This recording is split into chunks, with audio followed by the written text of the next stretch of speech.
Hi, class. I hope everyone is well. We are back together again to talk about some central tenets of critical race theory. I hope everyone is doing well. Looking forward to going through some more of those with you. So let's get started. So we've been talking again, central tenets of critical race theory. What are the common features of critical race theory that all critical race theorists sort of agree are common to an analysis or a critical race lens? So these are the central tenets of critical race theory. We talked about race as a social construction. Race was not invented by God. It was not made or naturally occurring in nature. It is a social construct invented by people in order to maintain power and power hierarchies. Race is not genetic, it's not biological. It is a concept or an idea made for social organization. So, race is a social construct that has evolved into a sociological fact. It's a biological myth that has evolved into a sociological fact that can have life or death consequences. So it's still very important. We talked about how racism is ordinary. There is nothing out of the ordinary or outstanding about racism. Racism is ordinary. It is a tool that has been used in this country from its foundation. We know that there's racism that we recognize, KKK, Confederate flags. However, because racism is ordinary, we all are participants. We all are racists because we are all participants in that racist system. That's not racist in the same way as somebody who is wearing a KKK hood and participating in like overtly racist activities. But that's not the type of racism that we're talking about, not that personal racism, but the ordinary racism that is so embedded in us and embedded within the structures of our society. It's so ordinary. And because it's ordinary, there are times that we actually don't see it. We don't see our own buy-in to the system. We don't see our own sort of discriminatory actions and attitudes, and we don't see our own privileges. And because we don't see them, these things exist that are called microaggressions. Microaggressions, and we talked about those last time. They're the everyday, verbal and nonverbal environmental hostilities, these hostile and negative messages. For example, a white woman in an elevator when a Black man is on there clutching her purse. That's what we would call a microaggression. Asking someone Asian if they can see as much as white people because of the shape or size of their eyes. That is a microaggression. It's a microaggression. It's something that we do consciously and unconsciously, and they happen every day. Every day, people of color endure microaggressions. Every day, members of marginalized groups endure microaggressions.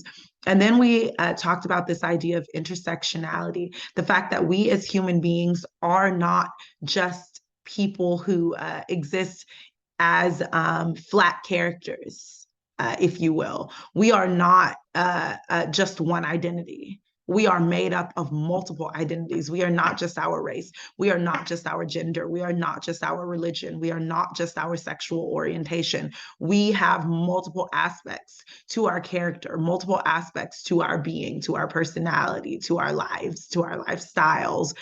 We are not just poor or rich or middle class or what have you. We have multiple identities, and those multiple identities intersect and engage with each other and engage with the institutions and structures in society. That's called intersectionality. We are complicated people. No one has one simple, uncomplicated identity that's only based on race.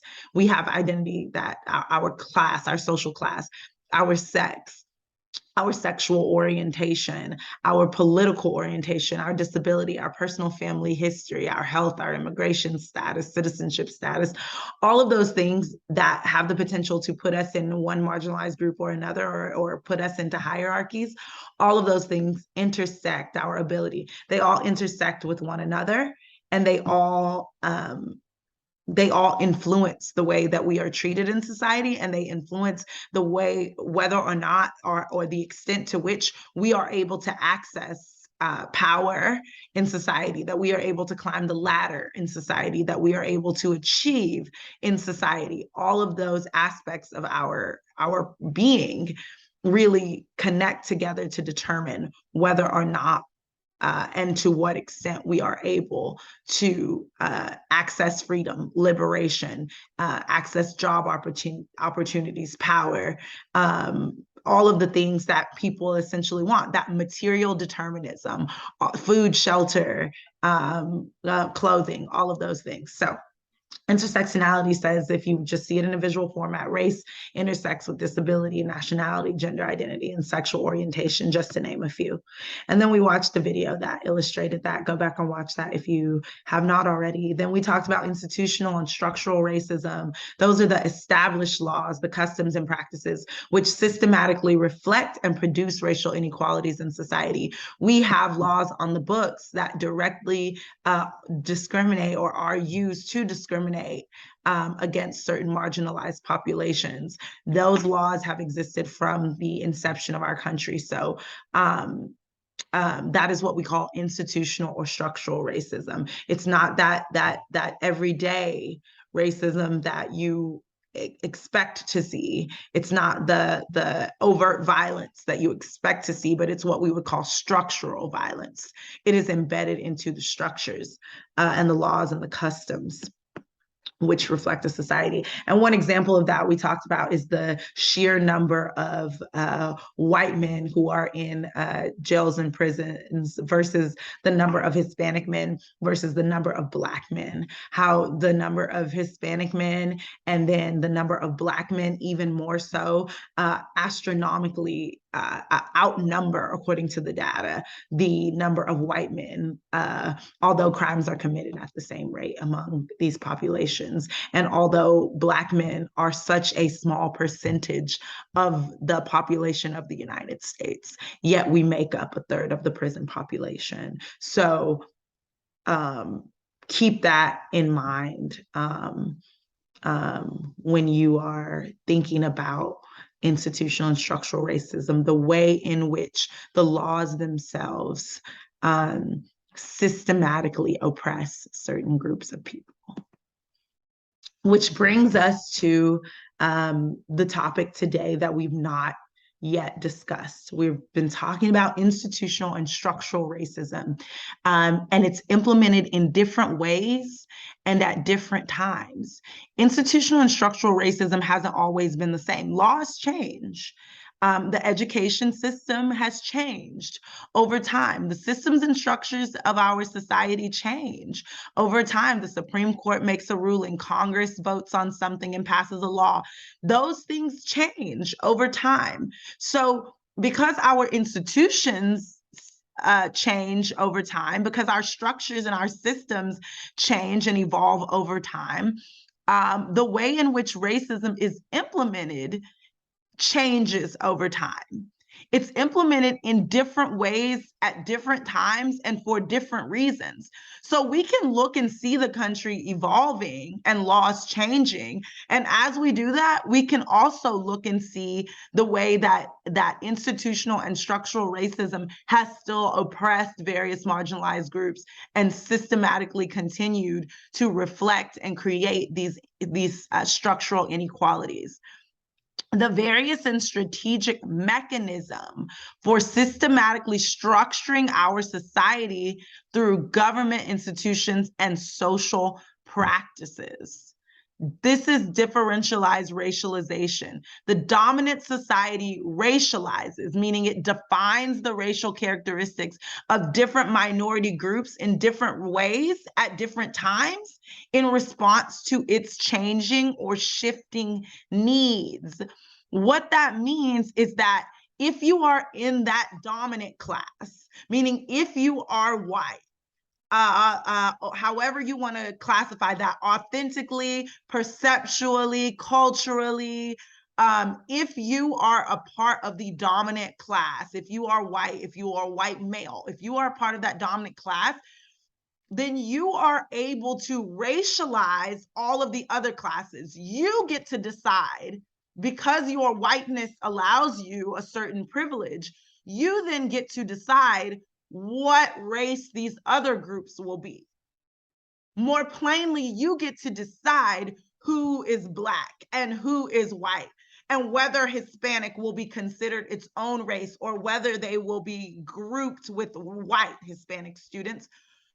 Those of you who've had trouble on those forms trying to decide, what do I choose? What do I pick? That's not surprising in light of our history, because when we need more people to identify as white for political, cultural, social, socio-political reasons, then the definition of white changes. The definition of Black changes. Who gets to be Black changes. When we want to keep slaves as slaves, when we need more slaves and we want to make sure that people remain enslaved, then we say things like, one drop of Black blood makes you Black, meaning that your slave master could rape his slave and she could give birth, but that baby having one drop of Black blood is still Black and is still a slave.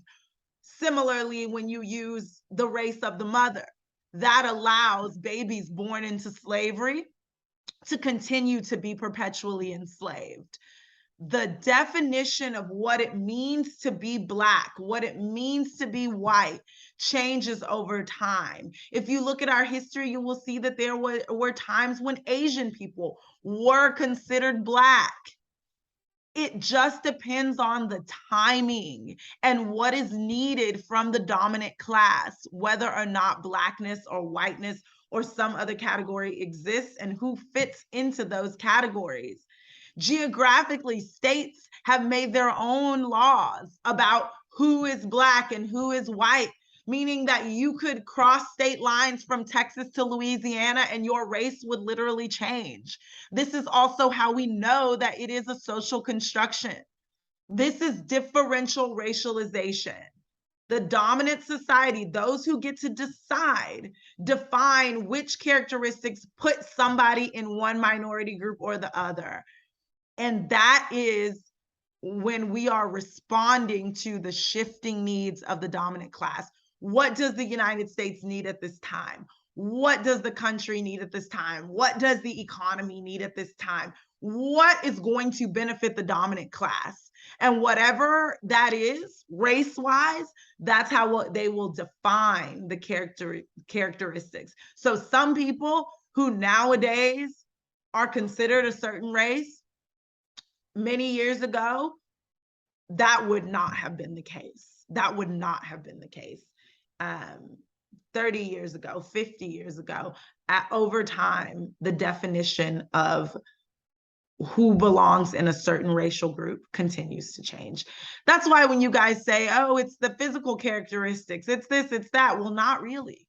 Because sometimes those physical characteristics put somebody in a certain group and sometimes they didn't.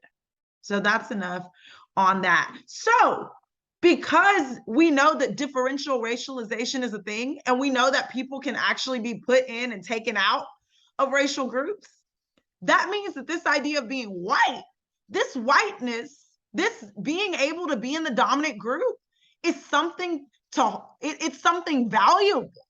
It's something precious. It's something to hold on to because it affords one certain privileges. Just like having a $20 bill affords you access into whatever establishment you're trying to get into, or access to purchase things. Just like having money allows you to do that because it's property. Having certain property allows you to do stuff. Just like having a vehicle allows you to drive up, access to the drive-through at a business, though, because your property allows you to do a certain thing. Whiteness also is property that allows us to have access to certain social, political, economic benefits.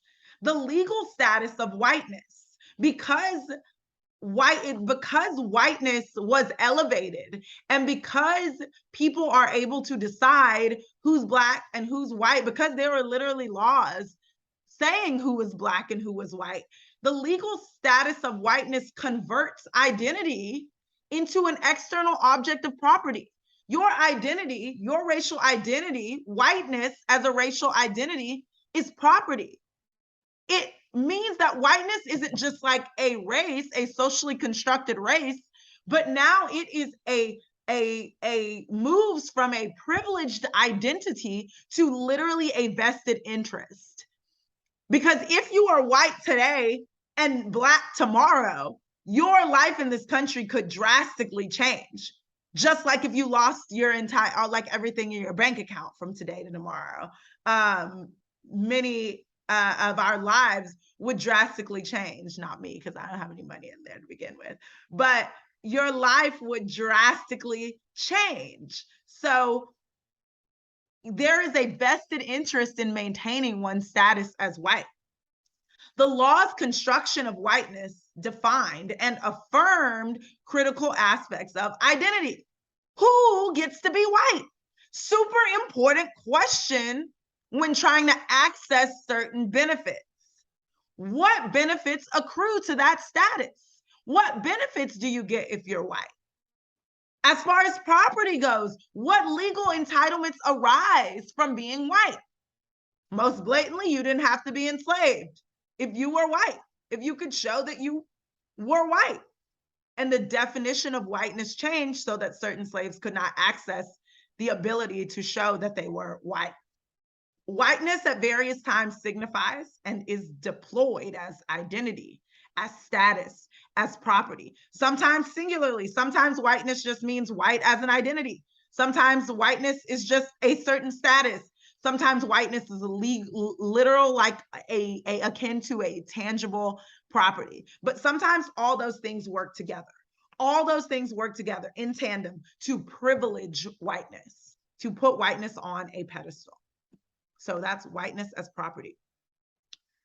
And then there's this idea of unique voice. If we can talk about all the things that whiteness does and all the things that whiteness holds and allows access to, what does that mean for those of us who are not white, who do not get to access the benefits of whiteness and avoid the marginalization that comes with being someone who is not white, i.e. a person of color, i.e. someone black?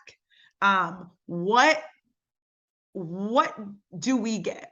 What should we do? Or what does critical race theory say matters when we are left out of those in-groups where whiteness provides benefits? When we are systemically, institutionally oppressed, when we don't have that same access as others to certain institutional and structural benefits. What does that mean? Keeping those things in mind, critical race theory says that we ought to privilege our experiences. Those people of color who actually experience racism, who actually experience systemic and institutional racism, who actually endure daily, ordinary microaggressions, who actually do not have access to the privileges of whiteness. Believe us, critical race theory says, privilege our, because white privilege exists, when we tell you about racism, privilege our real, dynamic, and lived experiences. Critical race theory says the people we should listen to most, the people whose accounts of how racism looks and shows up in the system, structures, and institutions, it's those who are continually oppressed. We should privilege the real, dynamic, and lived experiences of those who are continually oppressed by the interpersonal, that's the everyday one-on-one, and the institutional actions. Because of the varied and complex manner that oppression shows up in so many different ways, from every institution, from personal interactions, from questions asked, to access to healthcare, to so many different aspects and areas of our lives. because it is varied and so complex and complicated, the way that that oppression shows up in our lives. That means that we have a unique voice. We have a unique insight into what structural racism and interpersonal racism, institutional racism, into what that really looks like. And critical race theory says that you should privilege that voice. Unique voice is the idea that minority writers and minority thinkers, marginalized writers and marginalized thinkers are generally speaking just in a better position than white writers and thinkers to write and speak about the race and racism they experience, because they experience it, we experience it directly. That doesn't mean white people can't write about it. That doesn't mean that they can't talk about it. But it privileges our position in critical race theory because it says we are uniquely situated, uniquely authorized to talk about it, because we not only can read about it and understand it from an intellectual perspective, but from a daily, emotional, spiritual, personal, ontological perspective. We endure it. So it says that we ought to be able to speak about race and racism because we experience it daily. And what that means, what all of this means, is that this idea of colorblindness, critical race theory says this won't cut it. Pretending that we don't see race won't get the job done. If we are to privilege people of color, the voices of people of color who endure marginalization, and say we should listen to what they say because they have a unique perspective, then there's no way that we can be colorblind, right? We cannot say we're going to privilege Black voices and then say, well, I don't see Black people, So we've got to see color. We've got to not be colorblind if we are going to engage in the critical and analytical work that critical race theorists want us to do. Colorblindness, defined, is a racial ideology that posits, that holds, that says that the best way to end discrimination is just by treating individuals as equally as possible. Don't have no regard for race, have no regard for culture, have no regard for ethnicity. Don't privilege anyone, like we were just talking about. Treat all individuals equally. Colorblindness assumes that anyone, regardless of race, who works hard enough can advance in society, thus dismissing differentiated social experiences that are associated with race. I think you know what that means. Colorblindness just says, we're all the same. Let's treat everybody equally. And if we do, everyone will do well and fine as long as we are good people. That dismisses really a lot of the work that critical race theorists have done. The idea that this is woven into the fabric of our society, the idea that our history is reflected in our laws and in our norms, and the idea of how deeply embedded racism and racist ideologies are embedded into our culture. And then the different social experiences that are associated with one's race, the different social experiences that occur because somebody is in one race group and somebody is in a different race group.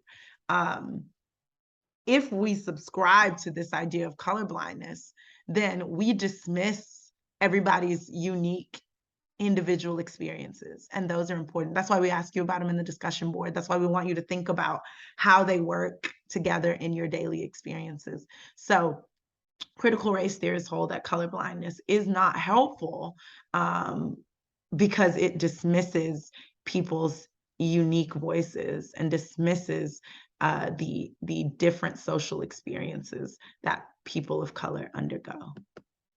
And so if you have any questions, please let me know.